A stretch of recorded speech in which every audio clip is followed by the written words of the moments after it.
ములుగు జిల్లా గోవిందరావుపేటలోని ఎన్టీఆర్ కాలనీలో విషాదం చోటు చేసుకుంది. ఇంటి ఆవరణలోని పల్లె ప్రకృతి వనంలో ఆడుతూ గ్రామ పంచాయతీ సిబ్బంది నిర్లక్ష్యంగా చెట్ల వద్ద వదిలేసిన విషాహారం తిని 6 ఏళ్ల బాలుడు నందన్ మృతి చెందాడు. రోజులాగే హరితవనంలో ఆడుకుంటుండగా విష పదార్థాన్ని తెలియక స్వీకరించడంతో అపస్మారక స్థితికి వెళ్లాడు.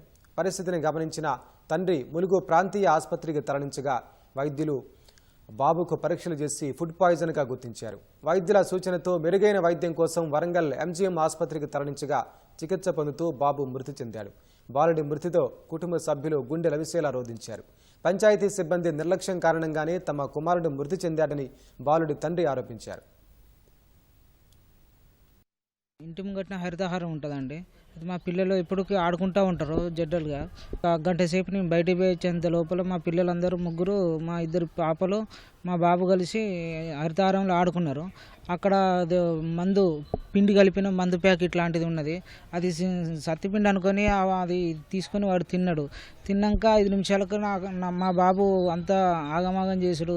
డాడీ కడుపు నొస్తుందని అనగానే ఎమర్జెన్సీలో నేను అంబులెన్స్ ఫోన్ చేసి ఇమ్మీడియట్లీ ములుగుకి వచ్చినాం. ఈ పాయిజన్ అయిందని ఎమర్జెన్సీగా ఇక్కడ ఎంజిఎంకి రాశారు. ఇక్కడ తీసుకొచ్చినాక నేను ట్రీట్మెంట్ జరుగుతుండగానే నా కొడుకు జరిగిపోయిండు. దీనికి కారణం గ్రామ పంచాయతీ సిబ్బంది అండి.